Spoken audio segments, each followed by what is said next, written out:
మీద దాడి చేసిన విచక్షణ రహితంగా పాశవికంగా ఆటవిక దాడి అయితే చేసిండ్రో ఆ దాడిని సమాజానికి చూపించేసి దాని వివరాలు చెప్పే ప్రయత్నంకు తనను వాళ్ళ ఇంటి ముంగట ఈ నిమిషం పోలీసు వాళ్ళు ప్రహార ఉన్నది. ఆ పోలీసు ప్రహార ఒక్కసారి నేను మీకు చూపిస్తా, జర ఒక్కసారి చూడుర్రి. ఆయన మొత్తం గల్లీ గల్లీ మొత్తం ఇంటికాడ మొత్తం పోలీసు వాళ్ళని పెట్టింది. పోలీస్ వ్యాను వీడికి వస్తాడేమో అని, ఈ మీటింగ్కి వస్తాడేమో అని ఆయన రాకుండా కట్టడి చేసేందుకు చూసిండ్రా, కనబడుతుందా వీడియో అంతా? జర చూడుర్రి, గట్టిగా చూడుర్రి. బండి నెంబర్లు కూడా ఉన్నాయి దాని మీద. రవితేజ చిట్యాల వాళ్ళ ఇంటికాడ పోలీసు వాళ్ళు ఆయన రాకుండా, ఇప్పటి నుంచి కాదు ఇది, నిన్న మధ్యాహ్నం నుంచి గల్లీ గల్లీ మొత్తం దాన్ని కట్టడి చేసేసి పురుగు పోనీయకుండా రాత్రి అయితే మొత్తం రోడ్డు మీద ఉండి ఆ వాడకట్టలను కూడా పోనీయకుండా.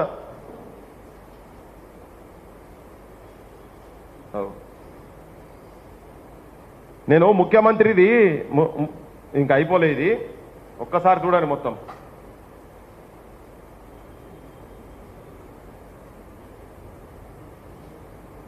ఈ మధ్య ముఖ్యమంత్రి మాట్లాడింది నేను ఒకటి చూపించదలుచుకున్నా మీకు. వచ్చేసి వీళ్ళు మాటలు ఒకటి మాట్లాడతారు, చేతలు ఒకటి చేస్తారంట. లేవనెత్తండి, ప్రభుత్వానికి విజ్ఞప్తి చేయండి, అవసరం అనుకుంటే నిరసన నిలపండి, ధర్నా చేయండి, ప్రజా సమస్యల మీద మాకు అభ్యంతరం లేదు, మేము అనుమతులు ఇస్తున్నాము, చట్టసభలలో చర్చలు చేయండి.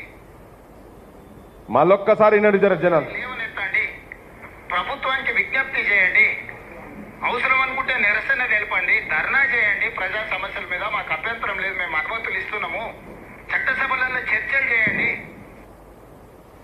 ఈయననేమో ధర్నాలు చేయండి, చర్చలు చేయండి, మేము అనుమతులు ఇస్తున్నామని పొంకనాలు కొడుతుంటాడు ఈ ముఖ్యమంత్రి రేవంత్ రెడ్డి. కానీ యాక్చువల్గా ఏంటంటే ఈ మీటింగ్ గురించి కాదు తన ఇవాళ కొడుకొచ్చేది. పుల్లా రవితేజ ఇవాళ నిమ్స్లో తనకు న్యూరో సంబంధించిన సమస్య లేదా ఆ గుండా వంశీకృష్ణ అంటోళ్ళు ఏ ఎమ్మెల్యే సపోర్ట్ తోటి గండ్రా సత్యనారాయణరావు, దాంట్లో గండ్రా వెంకటరమణారెడ్డి కూడా ఉన్నాడు, కొత్త కోణం చెప్పిర్రు. అంటే ఆపోజిషన్ రూలింగ్ ఇద్దరు కలిసే ఉన్నారట ఇలా. ఈ గండ్రా సత్యనారాయణరావు పెంపుడు కుక్క అటువంటి వ్యక్తి వంశీకృష్ణ అనేటోడు మధ్యలో వీళ్ళిద్దరి మధ్యలో పోలీస్ డిపార్ట్మెంట్కి వెళ్ళి సపోర్ట్ చేస్తున్నటువంటి ఏం పేరు అయిన పేరు సంపత్ రావు, ఏసీపీ సంపత్ రావు. అయ్యా డిఎస్పీ, అక్కడ డిఎస్పీ అంటారు. ఇగో ఇవాళ జర ఒక్కసారి దీన్ని క్లోజప్ చేయండి. నిమ్స్లో వాళ్ళు ఆ కొట్టుడుకు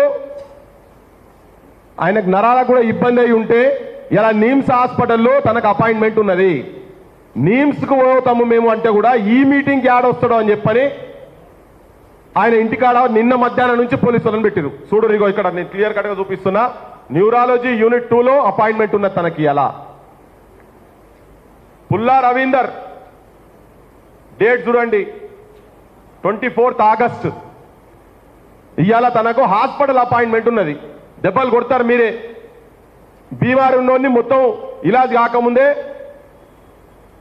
హాస్పిటల్కి వెళ్ళి డిశ్చార్జ్ చేస్తారు, వాళ్ళు వీళ్ళు వచ్చిపోతున్నారని. ఈ మీటింగ్ నువ్వేమంటావు, మీటింగ్లు పెట్టుకొని నువ్వు ఏది ఉంటా చెప్పుకోమని ముఖ్యమంత్రి చెప్తాడు. పత్రికా స్వేచ్ఛను పత్రికలు ఏం మాట్లాడినా ప్రభుత్వాలు స్వీకరించే స్థాయిలో ఉండాలనేమో ఉప ముఖ్యమంత్రి మాట్లాడతాడు. అంటే ఇప్పుడు తనకేమో నై పుసుకున్నా అంటే మీరు ఒక దిక్కు పోలీసు పాలన ఇనుప బూట్లతోటి ప్రజావాక్కులను, వాస్తవాలను, నిజాలను తొక్కుతున్నారు. ఒక దిక్కు డైలాగులు మాత్రం పట్టంగానే ప్రజాప్రభుత్వం అని చెప్పి మాట్లాడుతున్నారు. సమాజము చూడండి, వీళ్ళ కథ ఎట్లుండో చూడండి. వారం దాటిపోయింది, అన్న మీద దాడి చేసి వారం దాటిపోయింది. సమాజానికి వాస్తవాలు చెప్పే ప్రయత్నం చేస్తుంటే మా బోటోలోకి ఎన్ని ఫోన్లు అనుకుంటున్నారు నిన్నటి నుండి. సోపతులతోని ఇక అయిపోయింది కదా మరి. అయిపోయాక నీకు అంత ధైర్యం ఉంటే ఎందుకు ఆయన నిన్న మధ్యాహ్నం నుంచి ఇంట్లో ఎందుకు కట్టడి చేసి పెట్టిర్రు? నేను ఈ ఒక్క అంశం మాట్లాడేందుకే నేను మైక్ తీసుకున్నా, ప్రజలకు తెలవాలని. నేను మిగతా విషయాలన్నీ మళ్ళా మాట్లాడతా నేను. కానీ జనాలకు చెప్పేది ఏంటంటే ఈ రాజకీయ నాయకులను ఎవరిని కూడా నమ్మే పరిస్థితి లేదు.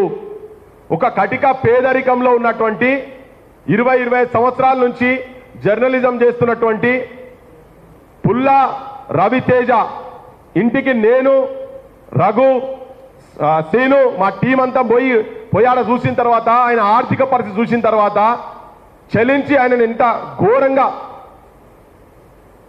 కులం పేరు పెట్టి నేను బహిరంగ చెప్పదలుచుకున్నాను. నేను ఎందుకంటే సమాజం కూడా వినాలి. ఇంకెంతమంది ఆడోళ్ళు, ఎంతమంది కింది కులాలోళ్ళు ఆ మాటలు వినాలని. మాదిగా లంజా కొడుక అని చెప్పని మాట్లాడతాడు, అనుకుంటా కొడతారు. మీరారా మా మీద వార్తలు రాసేటిదని. ఒక పేదోనికి సంబంధించినటువంటి భూమికి సంబంధించినటువంటి వాస్తవాన్ని ప్రజలకు చెప్పే ప్రయత్నం చేస్తే దాని మీద మీరు ఎందుకంటే ముగ్గురు వాళ్ళే ఉన్నారు ఇక్కడ. ఏంది, ఒక మాదిగ జాతిలో పుడితే జర్నలిస్టు కూడా జర్నలిస్ట్ కాదుగా. మాదిగా ఆయన ఫస్ట్ మీ దృష్టిలో మాదిగోడు కొడతారు.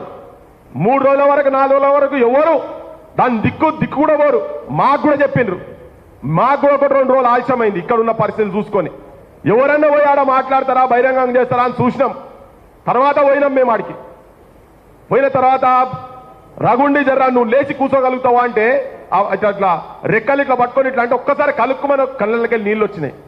అది చూసినాక అనిపించింది. నిన్నోడు ఫోన్ చేసి నాకు అంటాడు, రఘు ఆయన గురించి మీరు గట్టి ఎట్లా పోతారు పోయి, ఆయన ఏదో చెప్పిండు స్నానం ఇట్లా బయట చేస్తుంటాడు. అరే ఆయన బాత్రూములు లేవు ఆయన ఇంట్లో, 2 రూమ్లు ఉన్నాయి. లేకుంటే బజాట్లా చేస్తారు, గది బతుకోవాలది. ఆయన క్యారెక్టర్ అసాసిన్ చేసే ప్రయత్నం చేస్తున్నారు. దిక్కు ఈ దుర్మార్గుడు ఎవడైతే ఈ వంశీ అనేటోడు ఉన్నాడో, ఈయన మాట్లాడుతున్నాయి ఇక వంశీ అనేటోడు ఎవడవుతున్నాడో, వంశీకృష్ణ అంటాడు ఎవడవుతున్నాడో, అతను ఇంతకు ముందే ఈ ప్రభుత్వం వచ్చిన తర్వాత కూడా SC అట్రాసిటీస్ కింద జైలు పోయి వచ్చినాడు. ఆడికెళ్ళి వచ్చిన వాళ్ళు చెప్పాలి 14 రోజులు అంటే వీడు హ్యాబిచువల్ క్రిమినల్. ఈ కొత్తగా మాట్లాడేటోడు కాదు ఈయన.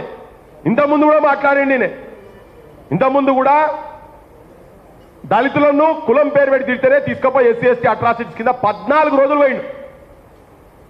ఇప్పుడు మళ్ళా అంటే కింది కులాలోళ్ళంటే, కష్టజీవులంటే, పేదోళ్ళంటే ఎంత చిన్న చూపు ఉన్నది ఈ వ్యక్తికి. అతన్ని కాపాడేటందుకు నిన్న పోలీసు వాళ్ళు సరెండర్ చేస్తారు, పత్రికలల్లో సరెండర్ చేస్తారు, వార్తలు వస్తాయి, కానీ ఫోటో ఉండదు ఆయనది. చిల్లరగాన్లు జేబు కత్తిరించేటోళ్ళు కాడికెళ్ళి చిన్న తప్పులు చేసినా పెద్ద ఫోటోలు పెట్టి సరెండర్ చూపించుకుంటారు కదా పెద్దోళ్ళు కూర్చొని స్టేజ్ల మీద. మరి ఇంత పెద్ద దుర్మార్గం చేసి రెండోసారి చేసి అదొక జర్నలిస్టును ఇంటికి పోయి దాడి కూడా మామూలు దాడి కాదు అది. అన్నం వండుకునే పొయ్యిని కాడికెళ్ళి కింద పడేసిర్రు,